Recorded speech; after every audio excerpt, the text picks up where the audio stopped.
तो कैसे हैं आप सब लोग। स्वागत है आपका आयुष्मान शर्मा इंग्लिश क्लासेस में। और जैसे हम डेली क्लास में अपना एडिटोरियल करते हैं, न्यूज़ एनालिसिस करते हैं, उसी तरीके से आज भी हम अपनी द हिंदू न्यूज़पेपर की न्यूज़ एनालिसिस करेंगे। आज की जो न्यूज़ है बच्चे बहुत इंपॉर्टेंट है। कहीं ना कहीं ये क्वेश्चन आपके करंट अफेयर्स के लिए बहुत इंपॉर्टेंट होता है और इसमें जो वोकेबलरी है वो आपकी इंग्लिश के पोर्शन के लिए इंपॉर्टेंट होती है।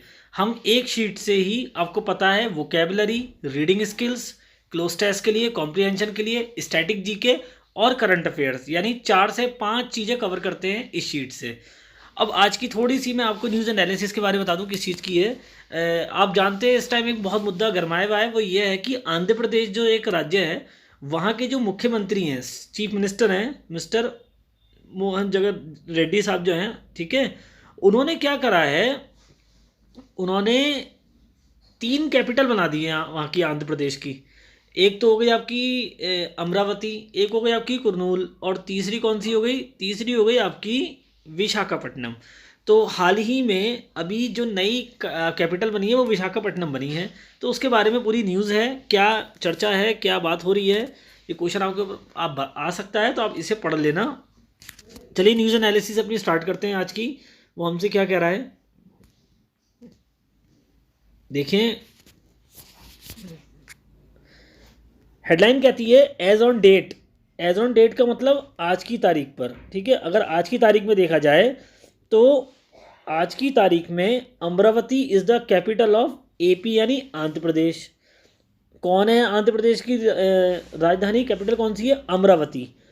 M H A tells R S, यानी ये किसका कहना है? ये कहना है मिनिस्ट्री ऑफ होम अफेयर्स का। मिनिस्ट्री ऑफ होम अफेयर्स के जो आपके मिनिस्टर हैं, उन्होंने ऐसा राज्यसभा में कहा है कि कैपिटल कौन सी है, और कैपिटल है, राज्य है, मतलब अमरावती, ठीक है। चलिए जी, अब जरा न्यूज़ पढ़ लेते हैं क्या कहते हैं इस न्यूज़ के अंदर, क्या कहा गया है। इस न्यूज़ के अंदर साफ कहा जा रहा है मिनिस्टर नित्यानंद राय, जो आपके मिनिस्टर हैं, कौन से? नित्यानंद राय, इन्होंने क्या कहा है? इन्होंने कहा है says the Andhra Pradesh government. Minister जो है नित्यानंद राय, इनका कहना यह है कि जो आंध्र प्रदेश की सरकार है, गवर्नमेंट है, has not consulted. Has not consulted का मतलब उन्होंने इस बारे में कोई चर्चा ही नहीं की है। Has not consulted the centre, केंद्र सरकार से उन्होंने इस बारे में कोई भी चर्चा नहीं की है। वाइल, वाइल का मतलब क्या हो जाएगा? जब, जिस दौरान, है ना। जब उन्होंने while enacting the relevant acts, while enacting the relevant acts, जब उन्होंने, इनेक्टिंग मतलब होता है लागू किए, क्या लागू किए थे? Relevant acts. रेलेवेंट माने होते हैं ज़रूरी, महत्वपूर्ण कानून जब उन्होंने लागू करे अपने राज्य के अंदर, तो उस दौरान उन्होंने कोई भी चर्चा इन सब चीज़ों के बारे में सेंट्रल गवर्नमेंट यानी केंद्र सरकार से नहीं करी थी, ऐसा कहना है मिस्टर नित्यानंद राय का। रिफ्यूज़ टू कमेंट, रिफ्यूज़ माने होता है मना करना, नकारना। टू कमेंट मतलब उन्होंने कोई भी टिप्पणी करने से मना कर दिया। किस चीज़ पे? ऑन द प्रपोज्ड 3 कैपिटल्स, जो प्रस्तावित 3 राजधानियां हैं आंध्र प्रदेश की, इस मुद्दे पे कहने से उन्होंने मना कर दिया, इनकार कर दिया। क्यों मना कर दिया उन्होंने? As it is sub judice. Sub judice का मतलब क्या होता है बच्चे? विचाराधीन।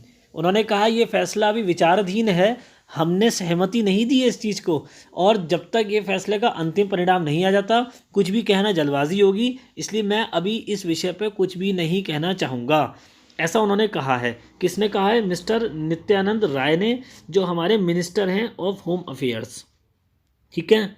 तो हेडलाइन क्या कहती थी इसकी? Minister Nityanand Rai says the Andhra Pradesh government. Mister Nityanand Rai का क्या कहना है कि जो आंध्र प्रदेश की सरकार है, उसने कोई भी चर्चा नहीं करी केंद्र सरकार के साथ, जिस दौरान उन्होंने इन सारे कानूनों को लागू करा। उन्होंने कुछ भी कहने से मना कर दिया इस प्रस्तावित 3 राजधानियों के फैसले पर, क्योंकि अभी ये फैसला विचाराधीन है, ऐसा नहीं है कि ये अंतिम हो चुका है। अब ज़रा न्यूज़ पढ़ लेते हैं क्या है। The union ministry of home affairs, जो आपकी यूनियन मिनिस्ट्री है होम अफेयर्स की, हैज़ मेड इट क्लियर, उन्होंने बिल्कुल साफ कह दिया है दैट एज ऑन डेट। तो मेड इट क्लियर का मतलब होता है स्पष्ट कर देना। तो यूनियन मिनिस्ट्री जो आपकी है होम अफेयर्स की, उन्होंने ये बिल्कुल स्पष्ट कर दिया है कि अगर आज की तारीख में देखा जाए तो Amaravati is the capital of Andhra Pradesh. Amaravati जो है वो क्या है, वो कैपिटल है, राजधानी है आंध्र प्रदेश की। It has refuse to comment on the state government's proposal. Union ministry of home affairs ने कुछ भी कहने से मना कर दिया। रिफ्यूज टू कमेंट का मतलब कुछ भी टिप्पणी करने से मना कर दिया। किस चीज़ पर? On the state government's proposal. अब देखिए बच्चे, हमने क्लास में नाउन कंपाउंड पढ़ा था और पॉसेसिव केस पढ़ा था। तो यहाँ पे स्टेट गवर्नमेंट पे जो एपोस्ट्रोफी एस लगा है ये है पॉसेसिव केस ऑफ नाउन। और प्रपोजल कौन सा केस है? यहाँ पे इस प्रेपोजिशन के ऑब्जेक्ट के रूप में ये कौन सा है? Objective case. ठीक है। और प्रेपोजिशन का पूरा ऑब्जेक्ट कौन सा है? The state government's proposal. पूरी नाउन फ्रेज जो है वो इस प्रेपोजिशन ऑन का ऑब्जेक्ट तो है, लेकिन यहाँ पे प्रपोजल ऑब्जेक्टिव केस में है। ठीक है। और द स्टेट गवर्नमेंट्स में से ये जो आपको दिख रहा है ये पॉसेसिव केस है। ठीक है। तो आप देखें, it has refuse to comment, ministry ने बिल्कुल मना कर दिया कुछ भी टिप्पणी करने से राज्य सरकार के उस प्रपोजल पे, प्रपोजल माने प्रस्ताव पे, टू सेटअप, जो किस बारे में था? गठन करने के लिए। सेटअप माने होता है गठन करना। किस चीज़ का गठन करना? 3 कैपिटल्स, 3 राजधानियों का। मेंटेनिंग दैट, ये कहते हुए उन्होंने कहा कि अपनी बात को उन्होंने कैसे संभाला? ये कहते हुए संभाला दैट इट इज़ सब जुडाइज, यानी ये फैसला अभी विचाराधीन है, ऐसा नहीं है कि इस पर अंतिम मोहर लग गई है। ठीक है। इसलिए अभी कुछ भी कहना जल्दबाजी होगी, हम अभी कुछ नहीं कहना चाहेंगे इस बारे में। इट फर्दर सेड, मिनिस्ट्री ने, मंत्रालय ने, जो आपकी मिनिस्टर ऑफ होम अफेयर्स है, उन्होंने और क्या कहा? फर्दर का मतलब और अन्य, इसके अलावा क्या कहा? Said that the state government had not consulted the centre. जो आपकी राज्य सरकार है उसने कोई चर्चा ही नहीं करी थी केंद्र सरकार के साथ, जिस दौरान उन्होंने लागू किया था इन 3 राजधानी वाले कानूनों को। एक्ट्स माने कानून होता है, और 3 कैपिटल मतलब 3 राजधानी। 3 राजधानियों के जो कानून है, जब उन्होंने इसको लागू करा तो केंद्र सरकार से उन्होंने इस पर कोई भी चर्चा नहीं करी है, ऐसा भी मिनिस्ट्री ने कहा था। आगे पढ़ते हैं। द यूनियन गवर्नमेंट्स स्टेटमेंट, जो केंद्र सरकार का, यूनियन गवर्नमेंट मतलब केंद्र सरकार, जो केंद्र सरकार का स्टेटमेंट है, ठीक है, जो केंद्र सरकार का स्टेटमेंट है, comes on the comes on the huge surprise. तो ये जो यूनियन स्टेटमेंट आया है एक पूरा, ये एक बहुत बड़ा, मतलब कहा जा सकता है एक बहुत बड़ा, ह्यूज माने बहुत बड़ा, और सरप्राइज मतलब कह सकते हैं आप इसे कि एक बहुत बड़ा आश्चर्य के, एक बड़ा हैरानी के रूप में सामने आया है। तो ये जो एक फैसला है यूनियन गवर्नमेंट का, या ये जो एक स्टेटमेंट है, ये जो एक कहना चाहिए कथन है, स्टेटमेंट है, जिसे आप बयान भी कहते हो, तो केंद्र सरकार का जो ये बयान आया है ये एक बहुत बड़े आश्चर्य के रूप में निकल के आया है। Even as political and legal debate, जिस दौरान, जबकि जिस समय एक राजनीतिक और कानूनी डिबेट, बहस छिड़ी हुई है, किस चीज़ पर? कंटिन्यूस का मतलब जो इस टाइम चल रही है, छिड़ी हुई है किस पे? On the state government decision, राज्य सरकार के इस फैसले पे अभी बहस चल रही है, अंतिम परिणाम नहीं आया, लेकिन केंद्र सरकार ने क्या कह दिया? ये कह दिया कि सरकार ने, राज्य सरकार ने हमसे इस बारे में कोई चर्चा ही नहीं करी, जबकि राज्य सरकार ये कह रही कि हम आपके साथ चर्चा कर तो रहे हैं सदन में, आप क्यों नहीं सुन रहे हमारी बात को, है ना। On the state government decision to go ahead with its proposal, कि राज्य सरकार ने जो फैसला लिया वो उसके साथ अपने कदम आगे, मतलब उसने वो फैसले को लागू भी कर दिया अपने इस प्रस्ताव के साथ। और जो चीफ मिनिस्टर हैं वाई.एस. जगन मोहन रेड्डी, ठीक है, तो जो वहाँ के मुख्यमंत्री हैं वाई.एस. जगन मोहन रेड्डी, उनका जो रेजोल्यूटनेस है, रेजोल्यूटनेस मान होता है बच्चे दृढ़ता, है ना, मतलब जो अपनी बात पे वो अडिग हैं कि वो शिफ्ट करेंगे ही करेंगे कैपिटल को, कहाँ से? अमरावती से विशाखापट्टनम। ये जो उन्होंने कहा है कि जो सीएम साहब है वहाँ के, वो अपनी बात पे बिल्कुल अड़े हुए हैं कि उन्हें तो अब राजधानी जो है वो शिफ्ट करनी है, कहाँ से? अमरावती से Visakhapatnam. Now being touted as, अब टाउटेड माने होता है उसे कहा जा रहा है, उसका उच्चारण किया जा रहा है। अब विशाखापट्टनम को किस तरीके से पेश किया जा रहा है, किस तरीके से बोला जा रहा है? As executive capital. एग्जीक्यूटिव माने होता है जहाँ से कार्य आपका चलेगा सरकार का, वो।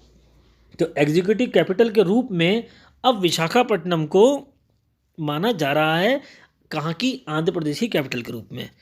इन a written reply, in a written reply, in क्या है, प्रेपरेशन, इसको हिंदी में क्या बोलते हैं, में, और रिटन का मतलब लिखित, और रिप्लाई मतलब जवाब। तो अपने लिखित जवाब में टू एन अनस्टार्ट क्वेश्चंस, एक अनस्टार्ट क्वेश्चंस के लिखित जवाब में। बच्चे आप भी जानते हैं संसद के अंदर क्वेश्चंस दो तरीके के होते हैं, एक स्टार्ट और एक अनस्टार्ट। और क्वेश्चंस बहुत तरह के अलग अलग पेपर से पूछे जाते हैं, कोई वाइट पेपर पे होते हैं, कोई पिंक पेपर पे होते हैं। तो आपको ये सब जानकारी होनी चाहिए, है ना। तो एक अनस्टार्ट क्वेश्चन था, उसके जवाब में जो लिखित जवाब दिया था, और ये कुछ सवाल करा किसने था, पोज्ड बाय, पोज मतलब ये सवाल किसके द्वारा किया गया था, YSRCP मेंबर, ये पार्टी का नाम होगा, इसके जो एक सदस्य हैं उन्होंने किया था। और जिस सदस्य ने ये क्वेश्चन किया था उसका नाम, उनका नाम क्या है, वी विजय साई रेड्डी। तो वी विजय साई रेड्डी जी जो हैं, उन्होंने ये सवाल किया था, कहाँ पे किया था, in the Rajya Sabha on Wednesday, बुधवार के दिन राज्यसभा में उन्होंने ये सवाल किया था। Union ministers of state for home affairs Nityanand Rai said that as per the AP, ठीक है भाई, क्या सवाल किया था यहाँ पे, in a written reply to an, अपने मतलब एक मिस्टर वी विजय साई रेड्डी ने जो सवाल किया था, उस सवाल के एवज में जो लिखित जवाब दिया था नित्यानंद राय जी ने। अब आप उसे भी सुन लीजिए क्या है। तो नित्यानंद राय जी ने जो जवाब दिया वो क्या कहता है,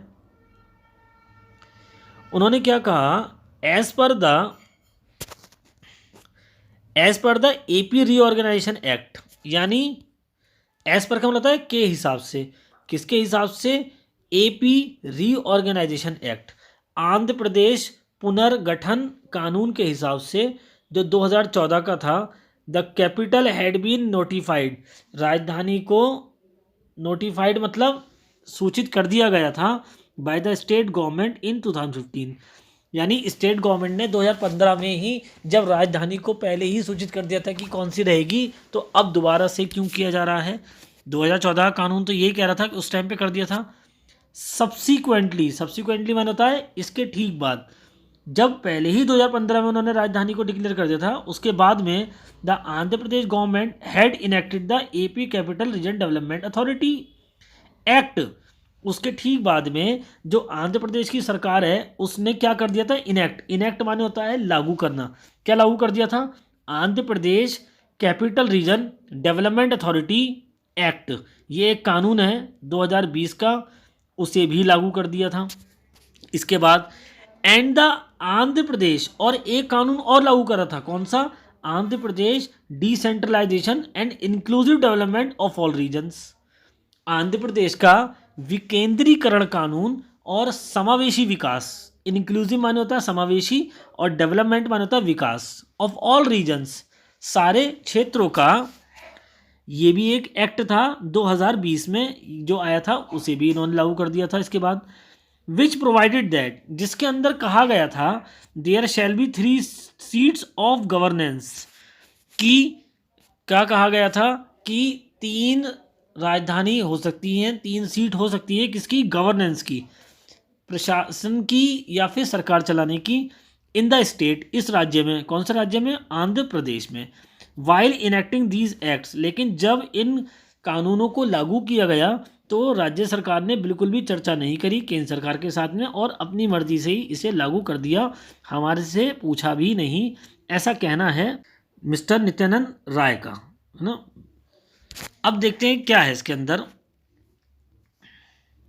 तो अब जो पूरी न्यूज़ थी मैंने आपको पढ़ाई है, अब मैं दोबारा से इसको एक बार फटाफट आपको समझाता हूँ क्या थी ये। एज ऑन डेट मतलब आज की तिथि में अमरावती ही कैपिटल है आंध्र प्रदेश की, ऐसा राज्यसभा में मिनिस्टर ऑफ होम अफेयर्स ने कहा है। अब मिनिस्ट्री ऑफ होम अफेयर्स के हिसाब से उन्होंने बिल्कुल स्पष्ट कर दिया है कि अमरावती को ही क्या माना जाएगा, कैपिटल ऑफ आंध्र प्रदेश। और उन्होंने इस बात पे कुछ भी कहने से मना कर दिया कि जो राज्य सरकार का ये जो प्रस्ताव है 3 राजधानी बनाने का, गठन करने का, ये कैसा है, सही है गलत है, क्योंकि अभी ये एक विचार का विषय है, जांच का विषय है, और जब तक इस पर पूरा कंप्लीट विचार नहीं जाता कुछ भी कहना जल्दबाजी होगी। इट फर्दर सेड, और इसके आगे मंत्रालय का क्या कहना था कि राज्य सरकार ने जब इन कानूनों को लागू करा 3 राजधानी वाले, तो केंद्र सरकार से कोई भी चर्चा, कोई भी कंसल्ट उन्होंने नहीं किया। द यूनियन गवर्नमेंट स्टेटमेंट्स, ये जो केंद्र सरकार का स्टेटमेंट आया है ये एक बहुत बड़े आश्चर्य के रूप में निकल के आया है, क्योंकि इस समय राजनीतिक और कानूनी बहस जारी है इस राज्य सरकार के फैसले पे, जिसके साथ राज्य सरकार आगे जाना चाह रही है।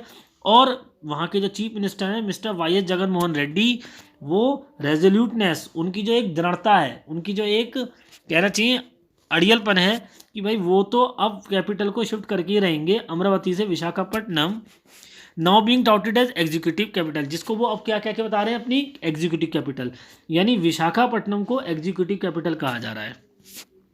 In a written reply to an unstarred question, एक अनस्टार्ट क्वेश्चन के जवाब, मतलब सवाल के बदले में जो उन्होंने लिखे जवाब दिया, और ये सवाल किसने किया था, विजय साई रेड्डी ने। उसमें जो आपके मंत्री जी हैं मिस्टर नित्यानंद राय, उन्होंने क्या कहा कि देखो आंध्र प्रदेश का जो पुनर्गठन कानून है, रीऑर्गेनाइजेशन एक्ट 2014 में जो आया था, उसके हिसाब से कैपिटल को पहले बता दिया गया था कि 2015 में कौन सी होगी। तो जब 2014 में कानून आया और 2015 में तय कर लिया गया कि राजधानी इसकी कौन सी होगी, तो अब दोबारा से, इसके बाद दोबारा से आपने आंध्र प्रदेश गवर्नमेंट का जो एक कानून है, कौन सा, capital region development authority act 2020, इसे जो आपने लागू करा, ये क्यों करा, and the Andhra Pradesh decentralisation and inclusive development of all regions act 2020, Andhra Pradesh का विकेंद्रीकरण और समावेशी विकास सारे क्षेत्रों का, ऑल रीजन्स कानून 2020, जिसके अंदर क्या रखा था कि 3 सीटें हो सकती हैं गवर्नेंस की आंध्र प्रदेश के अंदर, आपने इसे लागू करा। और जब आपने ये सब करा तो उस समय आपने केंद्र सरकार से बिल्कुल भी चर्चा इस पर नहीं करी है, और ये कहीं ना कहीं ठीक नहीं है, ऐसा कहना है मिस्टर नित्यानंद राय का। ठीक है बच्चों, तो ये था आज का न्यूज़ एनालिसिस। और जैसा कि आप जानते हैं कि अभी सीजीएल प्री का रिज़ल्ट आया है और बहुत सारे बच्चों का सीजीएल प्री क्लियर हुआ है। बहुत बहुत बधाई उन बच्चों को, मेरी तरफ से उज्जवल भविष्य की शुभकामनाएं अभी से ही। जिन जिन बच्चों का प्री क्लियर हुआ है उनके लिए एक मैसेज मैं देना चाहता हूं कि अगर उन्हें मेंस के लिए इंग्लिश पढ़नी है और उन्हें ये लगता है कि अब सर इतना कम समय है, हम इसमें क्या करें, तो इतने कम समय में आपको प्रैक्टिस सेट पहले लगाने चाहिए। प्रैक्टिस सेट के अंदर जो आपके कॉन्सेप्ट्स कमज़ोर जा रहे हैं उन्हें मजबूत करना चाहिए, ना कि कुछ नया पढ़ना चाहिए। नया पढ़ने से पहले पहले पीछे जो आप पढ़ चुके हैं उसको रिवाइज करके, उसके कॉन्सेप्ट्स को इम्प्रूव करके, तब उसके बाद में आगे नए की सोचना। मॉक टेस्ट लगाएं, ऑफलाइन ऑनलाइन, जो भी गलतियां हो रही हैं, कॉन्सेप्ट्स आपके गलत जा रहे हैं, उन्हें रिवाइज करें। जहां आपको मेरी ज़रूरत पड़ती है आप मेरी हेल्प ले सकते हैं, मैं आपकी हेल्प के लिए तैयार हूं। अगर आपको कोई स्पेशल क्लासेस चाहिए तो मैं वो भी आपको, चाहे ऑफलाइन चाहिए वो भी दे दूंगा, ऑनलाइन चाहिए वो भी दे दूंगा। आप चाहे ऑफलाइन लें या ऑनलाइन लें, मैं आपकी सारी क्लासेस, कोई भी उसका कोई चार्ज नहीं होगा, फ्री ऑफ कॉस्ट ही होगी, चाहे वो ऑफलाइन रहे या ऑनलाइन रहे। तो जितने भी बच्चे जिनका प्री निकला है और वो मेंस के लिए इंग्लिश पढ़ रहे हैं और उन्हें लगता है कि उन्हें पढ़ना है, चाहे वो मुरादाबाद के, ठाकुरद्वारा के या कहीं के भी हैं, अगर ज़्यादा दूर के हैं तो बच्चे वो ऑनलाइन पढ़ सकते हैं, और अगर वो मुरादाबाद, ठाकुरद्वारा या काशीपुर के हैं तो वो ऑफलाइन भी पढ़ सकते हैं। चार्ज कुछ नहीं लगेगा, बस आपका सिलेक्शन होना चाहिए, और जब तक आपका सिलेक्शन नहीं होता हम आपके साथ जुड़े हुए हैं। और कल की न्यूज़ मैंने आपको बताई थी, मैंने ग्रुप में शेयर भी करी थी। एक स्टूडेंट है अभिषेक, वो काशीपुर का है, और उसने ये कहा कि सर वीडियोस देख देख के जो आपकी यूट्यूब चैनल पे थी मैंने प्री क्लियर कर लिया है, और अच्छा लगता है बच्चों के ऐसे स्टेटमेंट जब आते हैं तो एक मोटिवेशन मिलता है कि अब जो काम कर रहे हैं कहीं ना कहीं वो किसी के काम आ रहा है, और ये हमारा सौभाग्य है कि हम किसी के काम आ सके। हमारे ज़रिए अगर बच्चे आपके लाइफ में कुछ अच्छा हो रहा है तो हमारे लिए भी एक गर्व की बात है, और हमें बहुत खुशी होती है इस चीज़ से। इसी खुशी को आगे बढ़ाते हुए मैं आप लोगों से दोबारा कह रहा हूँ कि अगर आपको मेंस के लिए इंग्लिश पढ़नी है और आपको लग रहा है कि सर मेंस के लिए अब इतना कम समय है, कैसे तैयारी करेंगे, तो आप मेरे से मिल सकते हैं। मैं आपको बता दूंगा कि आपको कौन से टॉपिक पढ़ने हैं जो इंपॉर्टेंट है, कौन से नहीं पढ़ने हैं। इतने कम टाइम में पढ़ने के लिए आपके पास में कौन से इंपॉर्टेंट टॉपिक्स होने चाहिए, ठीक है। और किस तरीके से तैयारी करनी है, क्या नहीं करना है, इन सब की चर्चा कर लेंगे। तो आप मिल सकते हैं मुझसे। मेरा नंबर आपको पता ही है, 9557644035, ठीक है। और जैसे भी अपनी तैयारी को करते रहे बच्चे। और इस करंट अफेयर को जरूर पढ़ लें कि ये अमरावती से विशाखापट्टनम जो भी बनाई गई है कैपिटल, ऐसा क्यों करा और कौन कौन से कानून के तहत करा। अच्छा, इसके अंदर स्टैट करंट अफेयर्स क्या बनता है। अमरावती राजधानी जो थी वो कब बनी थी आंध्र प्रदेश की, पहला क्वेश्चन। दूसरा क्वेश्चन, जो विशाखापट्टनम बनी है ये किस डेट पे बनी है। अच्छा, एक सवाल ये पैदा होता है कि अगर किसी स्टेट की कैपिटल को चेंज करना है तो उसमें केंद्र का क्या रोल होता है, ठीक है। और ये जो कैपिटल को चेंज करने का कानून है, ये लोकसभा में, स्टेट असेंबली में जो पास होता है, ये फुल मेजॉरिटी से होता है, एब्सोल्यूट मेजॉरिटी से होता है, या कैसे होता है। तो ये सब आपको सीखना है, ये आप जान लेना, मतलब सर्च कर लेना। दूसरी बात, आप ये सर्च कर लेना कि अमरावती कब कैपिटल बनी थी, विशाखापट्टनम कब बनी, और तीसरी कैपिटल कौन सी, कुनूर। तो एक एग्जीक्यूटिव है, एक जुडिशियल है, और एक जो है वो आपकी कौन सी वाली हो गई, आपकी तीन तरह की इनकी कैपिटल हो गई। वो तीनों के बारे में आप पढ़ लेना। इससे रिलेटेड जो आपकी इंपॉर्टेंट वोकेबलरी है और जो करंट अफेयर्स है, उसके अलग से मैंने एक शीट बना रखी है, वो मैं कम्युनिटी पोस्ट में डाल दूंगा। किसी स्टूडेंट को अगर चाहिए वो शीट, तो वो मुझे व्हाट्सएप कर सकता है 9557644035 पे। बच्चे अपना नाम लिख लेना कि सर मेरा ये नाम है और मुझे शीट चाहिए, तो मैं आपको शीट प्रोवाइड करा दूंगा। आज के लिए इतना ही। Thank you very much. जय हिंद बच्चों।